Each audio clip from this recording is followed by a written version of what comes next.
to you by Blurredography.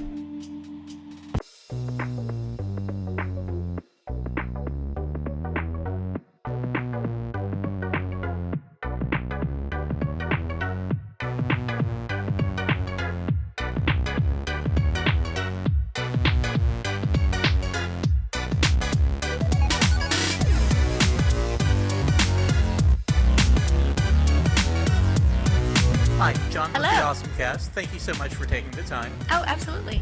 What made you first take an interest in acting? Gosh, in acting, I was 12 years old, and I was a really shy kid. My sister was doing a production of Annie, and we were just like blown away. We always had music in our house, but who knew my sister could sing the way that she could sing? So she was doing that, and then we were all doing this Lathrop Youth Theater production thing, and she was in that, and I was in the orchestra playing my clarinet, which, don't get me wrong, I loved playing my clarinet, but she was having way more fun than I was. So I auditioned for the next musical, which was Fiddler on the Roof, and that was it. I was hooked.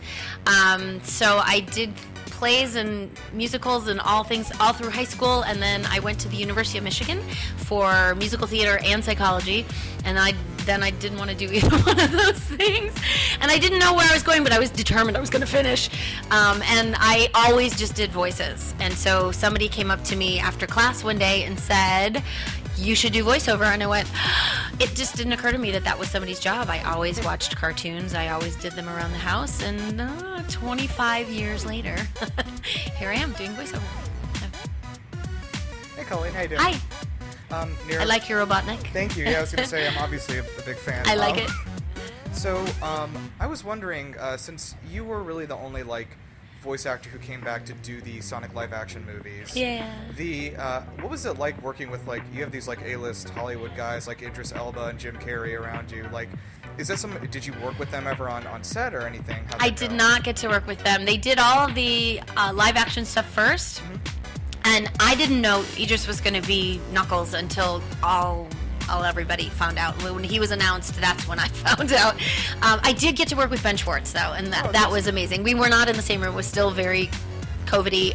I was in my closet in Burbank. Right. He was in Vancouver in a studio. Director was in Hawaii because I think they were still wrapping up some of the on-camera stuff. So I did get to meet them. I did get to meet Idris and Jim Carrey, but they did all the voiceover people separately. Okay. But it was wonderful to work with Ben Schwartz. He's truly, and he's such a great guy. But of course, he's so talented and he's so funny. And we were allowed to improv a little bit or a lot actually. So it was great. So just to have that, I have a not nearly as extensive as his background, but I have a background in improv as well. So it was really, what a great improv partner to have is him. So yeah. Thank you. Thank you. Is that my phone that's making all that noise? I thought I turned it off. Sorry. Hi, JB versus the world. Hello. Hi, you had an absolutely legendary career. Oh, thank you. All-time great. Of all the characters you've done, which one resonated with you the most, and why? Oh, gosh, so many of them. I feel like so many of my roles are every time you are fortunate enough to get to do what I get to do whenever I get cast in something, I feel like you kind of, as an actor, you have to kind of bring some of yourself to every character. If there's one that I identify with the most, maybe Sora or Jazz Fenton from Danny Phantom, because I'm a mom. I knew I was going to be a mom my whole life. I felt like that was something I was meant to do, and both of them are so nurturing. They take care of everyone around them, and that's their thing. Jazz is everyone's big sister. I'm going to go with those two. Thank you. That's such a hard question. Good afternoon. Hi. Jay with the Lookout Anime Network. Throughout the years playing as Sora, various decades, Yeah. What have been some of your favorite moments acting as the character? I've been a big fan of yours in Digimon since I was a child. Yeah. So here as a grown man, being able to also ask just about your favorite moments, it's pretty awesome because, I mean, even through the movies that have been released over the years, you've been able to reprise that character again. So. Which has been so amazing to be able to come back to a character after, what was it, 15 years or Yeah. something. That was crazy. Who gets to do that? You know, it was so great.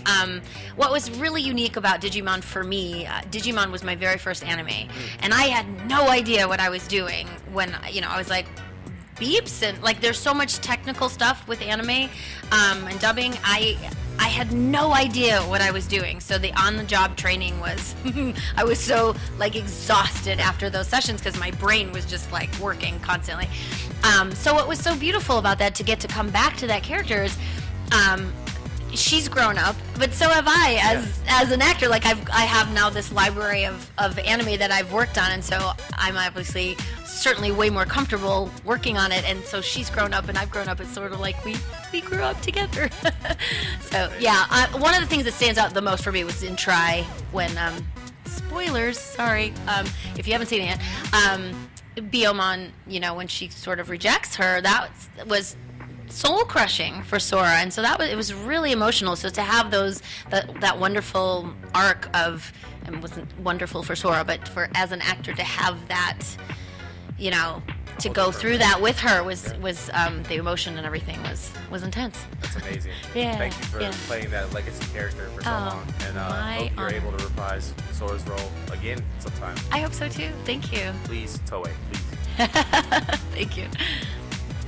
Hi, Hello. Eric Lynn Fox out of Atlanta, Hello. and I want to ask you your impressions of the convention this weekend, your thoughts about Atlanta, and just everything that's gone on this weekend. Oh gosh, it's been a whirlwind, but it's been amazing. Everyone is so nice. It's been super efficient, and I feel like a ping pong ball. I've been kind of all over the place, but it's truly been wonderful. Unfortunately, I can't say anything about Atlanta because I've seen the convention center and the hotel. It's just there hasn't been time, unfortunately, to see much of Atlanta, but I'm sure it's lovely. Talk to me a little bit about interacting with the fans. What does that mean to you? You know what? It means a lot to me because I feel so fortunate to get to do what I do. I absolutely love my job. It's the best thing ever, and I was able to be a mom and be there all the time, and it was just the best job ever. But to have that job that I'm doing means so much to people. That really, it's an honor, truly. And to see, to have people get emotional when they come up to my table, or to have tell me that I voiced their childhood, first of all, big responsibility. But it's so wonderful to meet, and everybody's so kind and excited and lovely, and it's just really been fantastic. Thank you. Yeah. Darian with the Lookout Network. Hello. So you have been the voice of Tails for so long. Yes. My question is, what was the experience like doing the live action Sonic the Hedgehog movies? Because it started during the pandemic, Yeah. and then we just had the most recent one come out, after the fallout. So what was that experience like? Yeah, doing a movie in your closet is kind of crazy. I did get to go into the studio, but I never worked with anyone in person. There was an engineer, and we'd be masked. He would come in, make sure my microphone was set, and then he would go up to his sound booth, and I was there with iPads, and in the couple of sessions I did in my closet. So that was kind of crazy. Funny enough, I had just worked on Frontiers 2 weeks before my first movie session, so I had just recently done Tails, and I don't know if you guys have played it yet, but he's a little more grounded, he's a little more mature in the game, and that's what they were kind of looking for in the movie too, so it kind of was just sort of a perfect storm of yay, because we kind of found Tails in the same, little bit of the same space. So as far as approaching Tails and how I do it, whether it's the movie or Sonic Boom or the games, for me as an actor, I don't really approach it any differently other than what am I faced with in the script? What's happening to him? Who's he talking to? What are the stakes? And then it's up to the director and everybody to kind of get you in the space of what that is. Like Sonic Boom, obviously a little, way more laid back, certainly way more casual and just, silly, fun, a little bit more. And then the movie, oh my gosh, they're chasing us and we have to really be serious now, So it's really more about circumstances as opposed to, oh wait, how do I change what I'm doing to fit into this? It's using your your acting chops and listening to the director. So yeah. Thank you. Thank you. Hey, that's actually a great transition to what I was thinking to ask. So, Yeah. back in like when you were recording for Frontiers, I think we all like noticed like you and especially Roger Craig Smith have like a lot more like grounded performances. Yeah. Where, you know, he's even to the point where he's changed his performance entirely, right? Yeah. So like I was curious about like the voice direction y'all got on that, and like what like from the folks at like Sega and stuff like that were they asking for like this kind of different performance, because like coming off of like Forces before that, like you were doing more of the like, you know, whimsical, cheery kind of thing, right? Yep. So yeah, I was just curious about that. Yeah, a lot of words like grounded. We're not doing, you know, this is not what we've done before. For me, I didn't really have to change my voice print all that much. Like I didn't really have to vary what I was doing. Roger did for sure a lot. But yeah, just, you know, serious, grounded, more mature were the key things for Tales. Yeah. Yeah. By the way, are you going to be doing any more like voice acting for like the DLC stuff they're doing? So he will be playable this year. Oh, yeah. okay. Yeah, in Frontier. So I haven't done it yet, but I'm supposedly doing it soon. I'm not sure when. Yeah. But it's coming this year. I don't know when, but it's coming. He will be playable this year. Cool. Yay! Thanks. Yeah. If you had an opportunity to pick one category out of these 5, what would you pick and why, right? Okay. Between movies, TV shows, anime, comics, and video game, you can only pick one. And what is your favorite out of that one you pick? And I'm voicing something in all. Just you personally. Oh, what I right? like to watch Yeah. or. So out of these 5 categories, you only can pick one, right? Movies. Movies, TV show, anime, comics, and video games. Out of those 5 categories, you can only pick one, and what is your favorite out of that one category? Oh, I'm so bad at favorites. I guess I'm gonna have to pick movies. Okay, and what's your favorite?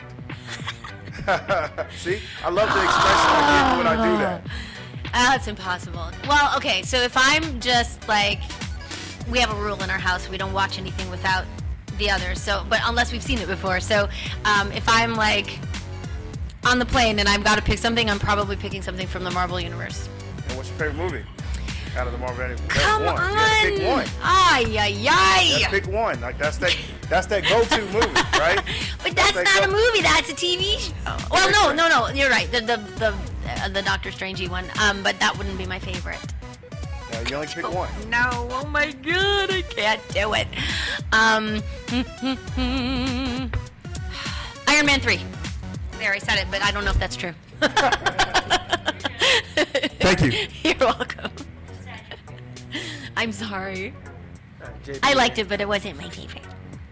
All right, so for as long as you've been in the voice acting game, Yes. how does it make 25 years. It's crazy. from the beginning to now, Yeah. how has it felt when you hear yourself? You see the finished product and you hear yourself and you're like, this is me. Or is it a sense of pride? Is it nervousness? How does it feel from then to now? How has that evolved? Definitely a sense of pride. For sure, nervousness, because you want people to like it, you know, and you never know. And I seriously, I've watched the movie a few times, and every time, there's one scene in particular I want to go back and do over. I'm glad they liked it and whatever, but I'm like, no, I could have done that differently. Yeah, no, it's still kind of crazy to see an animated character and hear my voice coming out of it. And it's so, it's funny because my kids can always pick me. I've done additional voices on several movies, and when we go, like, they can pick me out always. But yeah, no, it's really cool. I'm so lucky to get to do what I do. It's pretty cool. Yeah. Okay. Okay, so real quick, your children, are they a fan? Do they become fans of your shows since you've done so much? And like, what shows of yours do they like? I'm trying to think. So my son was was pretty big anime fan, but not a lot of my shows, which I found really funny. I'm trying to think of. They really liked Sonic Boom. Some of my stuff wasn't age appropriate yet for them when I was doing it, so I didn't let him watch a lot of the anime just because he was kind of a crazy kid, and I was like, I don't need you to be a ninja now. I can't. No, I'm sorry, you can't watch that one. I just, I got boundaries. but he definitely now like appreciates it, and I think he's read all of the Naruto manga, but he doesn't love to watch it. My kids, both of them, are pretty critical. But my daughter loves the movie for sure, Sonic 2. And I'm trying to think of what else that she watched of mine that she really liked. It was like they were like the wrong ages at the wrong times for a lot of them, you know.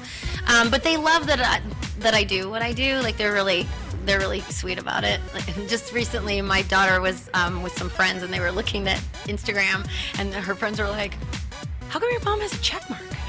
Because something of mine popped up on her feed, and then they're like, "How come she has so many followers?" And then she's like, "Well, my mom does this," and then they went, "No way! We gotta meet your mom." And she's like, "It's just my mom," but she's cute about it. It's fun. Thank you so much. Thank you.